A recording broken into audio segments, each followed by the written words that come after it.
We are live here on a Wednesday. I'm Rich Lieberman, the Bay Area Media Pulse. But now I'd like to talk about something that took place, my God, 47 years ago today. That's rather frightening in terms of the amount of time between then and now. And it was Saturday Night Live. And at the time, he was just a simple comedian. This song would later reinvent itself and become quite copied, and people talked about it quite a bit. It was a cultural phenomenon, and it was, of course, Steve Martin hosting Saturday Night Live and singing King Tut. And if you remember King Tut, it was a big exhibit that frequented the hearts and souls of all of us, mainly in my case, high schoolers. And we used to talk about it. And of course, Steve Martin did his thing. And at the time, we didn't think much of it. We thought it was just kind of a sort of a funny satire. And just everybody started playing and humming it and talking about it. It was a big deal. A big deal, especially as you look back in time and compare it to today's phenomena. There really isn't. And there should be, by theory, because of the fact that we have streaming, we have the internet, we have all the electronic gadgetry that we have. You would think that there'd be some kind of iconic type of song or parody. There really isn't. That's not necessarily bad or good, but it's just reflective of a time back then when everything, even the bad things that didn't always work out, they were genuine. They were genuine.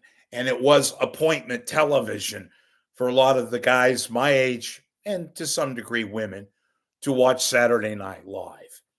And in 4 years, Saturday Night Live started out in 1975. They recently had their 50-year anniversary show on NBC, which I thought was very, very vastly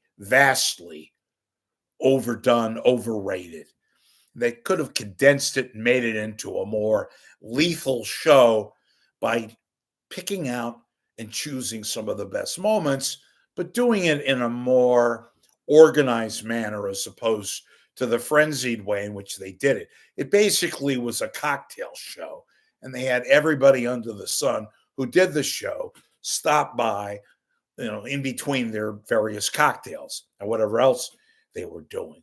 But in this moment, Saturday Night Live began to earn its homage as the cultural show back then, and how it still, and give it credit, has been able to survive, whether time, horrible casts, and thus be able to continue on and become not only the class of culture and pop and all that it's become, good and bad, but that it's withstood the test of time and make Lorne Michaels, its creator, founder, a ton of money, and for that matter, a ton of money for NBC, which is one of the reasons why it still exists today.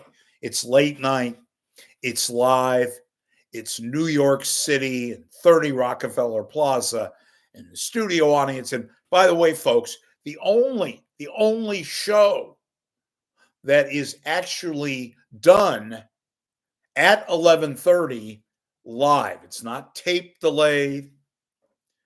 It is done live in New York and the East Coast. And even though we get it out here 3 hours later, it's still considered live from New York, just as it indicates on its opening intro. But I'll never forget Steve Martin, who went on to become, obviously, big time comedian, actor, host numerous times, Saturday Night Live, became a real engaging banjo player, which catapulted him into many appearances elsewhere in the movies, as I mentioned, and the culture leader in terms of King Tut. We all know other things that he did, but King Tut was a big to do. It was a big to do, and at that time was a big to do, and we all hummed it. And born in Arizona, Funky Tut. Lose my, he went on and on and on and on. So what I've done now is I have lifted from Saturday Night Live, thank you, NBC and YouTube. I have lifted the actual uh, Steve Martin rendition of King Tut. I think you'll enjoy it. Sing along. If you want to start dancing, that's your thing too. Go ahead, make my day and all that. But had to talk about this. God, I can't believe 1978. Ay, ay, ay. Become a member of my channel. And of course, if you can, support